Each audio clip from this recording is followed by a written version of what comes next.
Hello and welcome back to NDTV for part 3 of the worst of the worst month. Oh, you paralyze my mind, and for that you suck. Oh. So today's is an interesting one. It's called Fatal Deviation. It's interesting because this was actually produced in Ireland. In fact, this apparently is Ireland's first full-length martial arts film. The writer and co-director is Simon Linshield. Wikipedia says he's a bobsledder who competed in the 1998 Winter Olympics. I do not know if that's true, the only other source is his LinkedIn page. Produced for about £8,900, which was about 11 grand in American dollars, and inflation would take it up to about 21,500. I had to use like 3 calculators to figure that out, and it was not worth it. Once again, we have a production nightmare. Conceived by martial arts fan James Bennett, the shoot involved broken cameras, reshoots with different directors, and eventually got dumped on VHS in 1998. So let's see how this works out. This is Fatal Deviation. So we open in good old Ireland where... oh, that's the production logo, sorry. These are the saddest opening credits I've ever seen. It looks like a high school project. This has been my home for 10 years. Nope. No, man. Just give up. Acting is not in your future. So this is Jimmy Bennett, played by James Bennett, who is leaving home not only to find himself, but what became of his father. So he leaves the reform school at the early age of 28, and begins walking through the Irish fog with admittedly a pretty decent song. It's just like in the movies. And it's always someone else. Well, my journey has hit a roadblock. Guess I'll head back to the school. No, he breaks in and guesses this is where I'll be living.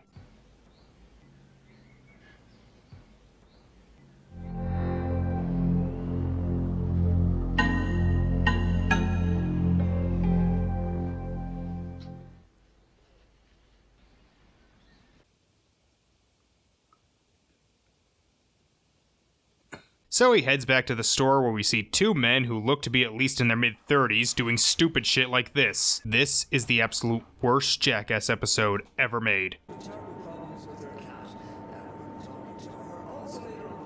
Who walks like that? Why is no one stopping these 2 assholes? They're stealing property. Is this all because of the Good Friday Agreement? Were the Troubles keeping these guys in line and now they have nothing? And when they start harassing this woman, this happens. You're very brave to be harassing young women. Oh,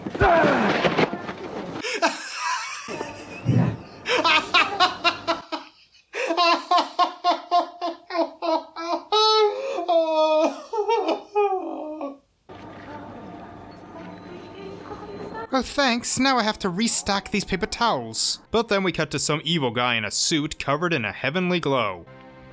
I'm not paying you to sit around here on your arse smoking. No, boss. By the way, the audio is very bad. Like, I genuinely can't tell what they're saying sometimes. So Jimmy continues cleaning up his new place and finds a box. That slow-mo was completely necessary. Really added to the moment. Inside is a martial arts uniform. What are they called? A G? And we get another flashback to find out Jimmy was bullied as a child, and so his father began teaching him martial arts, and I guess this zoom in here is meant to tell us that his uniform he found was his dad's. We then cut to the store worker lady at the bank, but when she leaves, she begins being followed.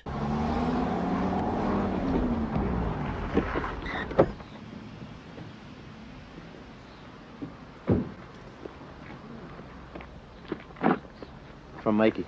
He hopes he's gonna see us tonight. Ah, how romantic. Getting your buds to follow her in a car and then hand her flowers angrily. You wouldn't want him to be mad at us, would you? We gotta do our job. Well, don't be a lackey for someone else. Now look here! Just hold on a minute. But where did he come from? Why did we cut to nothing for a second? And is Jimmy gonna do something badass? Awesome. Also, why is Gandalf here? After saving her, he returns home. Unfortunately, the scuffle did destroy his eggs. And knowing how high egg prices are, I'd probably just go back and shoot him. What happened to you? Guess who's back in town? Young Jimmy Bennett. You mean he's returned after his career in Hollywood acting in such films as Star Trek, Evan Almighty, and Pooh's Heffalump movie? Oh, and this guy apparently killed Jimmy's dad. Why don't we get him to work for us? Working for us?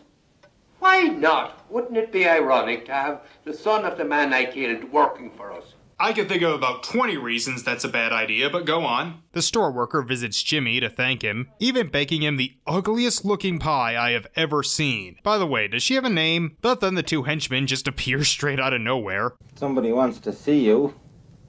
Who? Mr. Lachlan.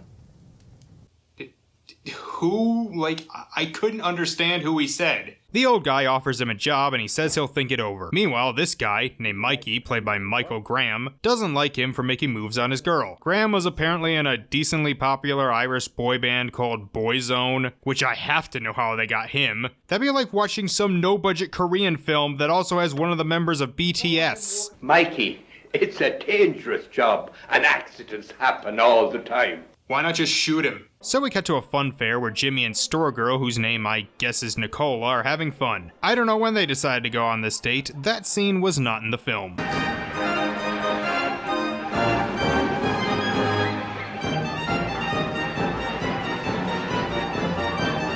Congrats, movie, you've officially made bumper cars more annoying than they already were. We then get a flashback showing what happened to Jimmy's father.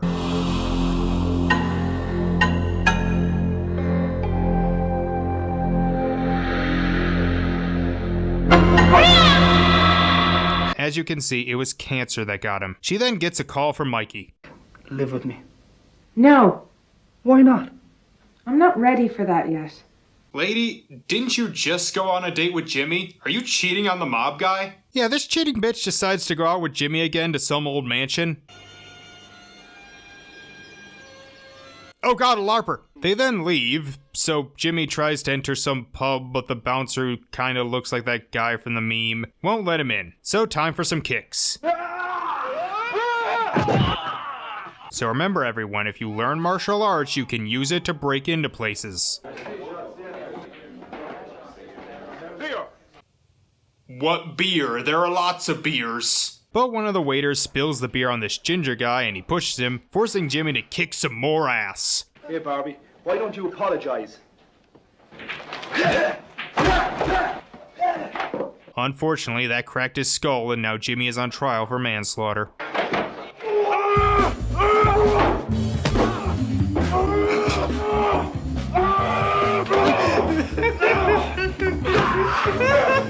This is the greatest thing I've seen in months. Have a drink. Get the hell out of here, you little tully-arse bastard. Yeah, kick out that guy and not the one who attacked your employee.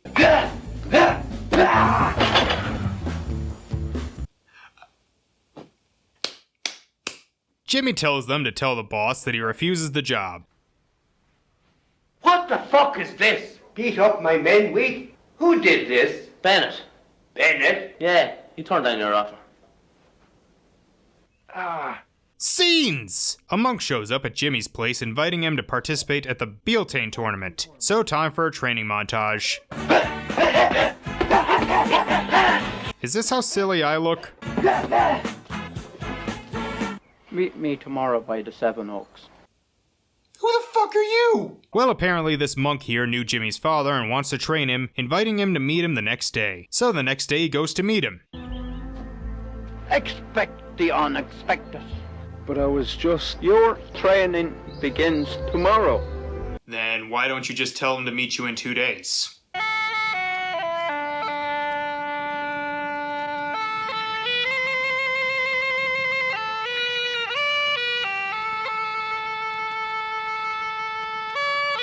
Alright, after a montage, we see Jimmy and Nicola riding horses. Then some more training. And some more of them dating. Then some training. Then those two guys Jimmy beat up at the store see because they just happened to be in the woods? Oh, that's convenient. They tell Mikey, who gets angry. Can't imagine his reaction if he saw this. Actually, they have so little chemistry, Mikey might not think much of it. Suddenly, the henchmen show up on motorcycles.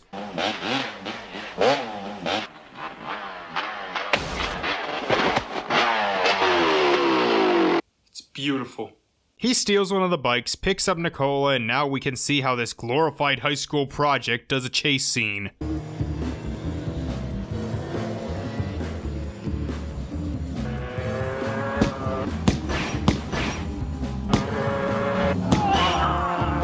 Okay, not the worst thing, I guess. But after he drops Nicola off, he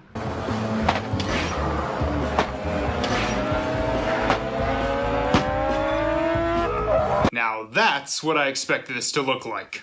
They kidnap Nicola, and it is pretty fascinating to see how this would actually look in real life, as in there are other cars on the road because they couldn't afford to shut it down. They take her to Mikey, who realizes she's been cheating on him with Jimmy. You made me look bad, and that's not good. What are you gonna do? I'll make sure that he never wins the tournament again, not even a kids competition. Wait, that's it? You'll just make sure he loses a competition? Jimmy beats up the henchman single-handedly. Does no one have a gun? And saves his monk friend that I didn't even know was in trouble.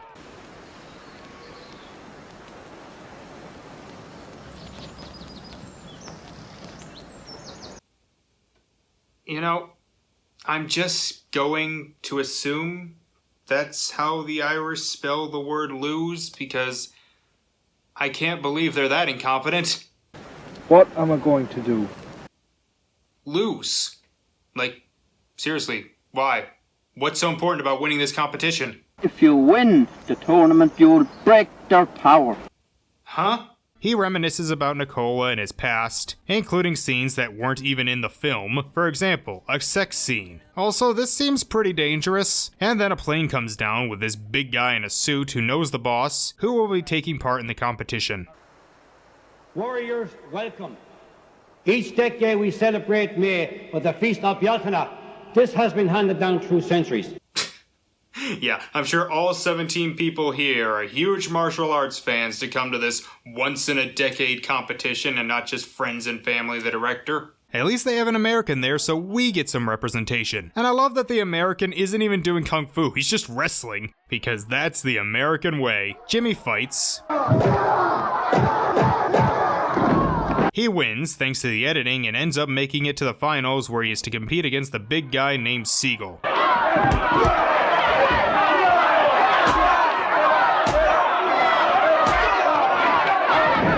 As you can see, it's not going well. And then he remembers that old guy killed his dad, and this gives him the strength to beat him.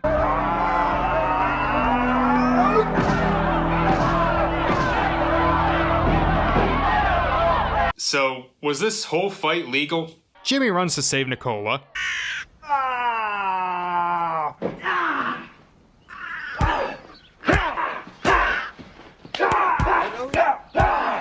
Hello? Everything's okay, boss. Well, that happened.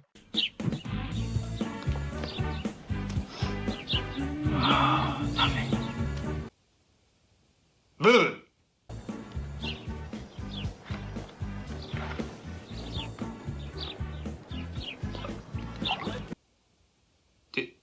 Did I just start a new movie? Then we get a shootout with a car that involves it rolling over that I'm pretty sure was not planned.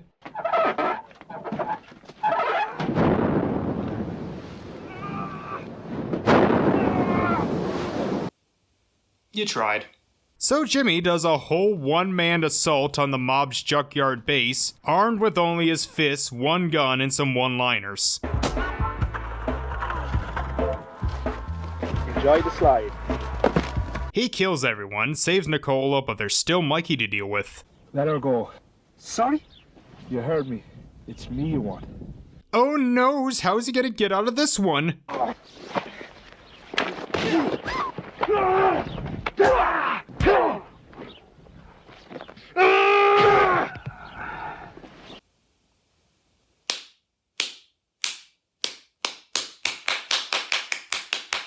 So with everyone dead, the two lovers can finally... Wait a minute, what about the old guy? You killed my son. Oh no, there's no way Jimmy can get out of this one!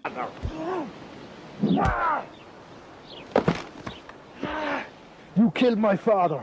Now I'm gonna kill you, just like I killed your son. Perfect. Perfect ending. 10 out of 10. No notes. And then the next several minutes is outtakes because, well, how else would a movie like this end? So that was Fatal Deviation, a pretty solid high school project, but an awful movie in every other context. The audio is broken, the acting is wooden, there's barely a story, and it has the production value you would expect from a bunch of nobodies filming in their rundown little town. But it is also one of the funniest movies I've ever seen in my entire life. everything is so awkward, so cheap, so bizarre in the editing choices that I laughed hard. And for all its flaws, it's just so earnest. There's no cynicism to it. The people were just like, let's go make a martial arts movie, and they did. And despite limited budget and experience, they went for it, and you could see the love for the craft. It may be a bad movie, but it's a bad movie I have the utmost respect for.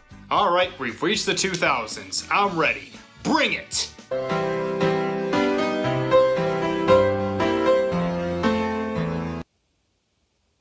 The gay movie?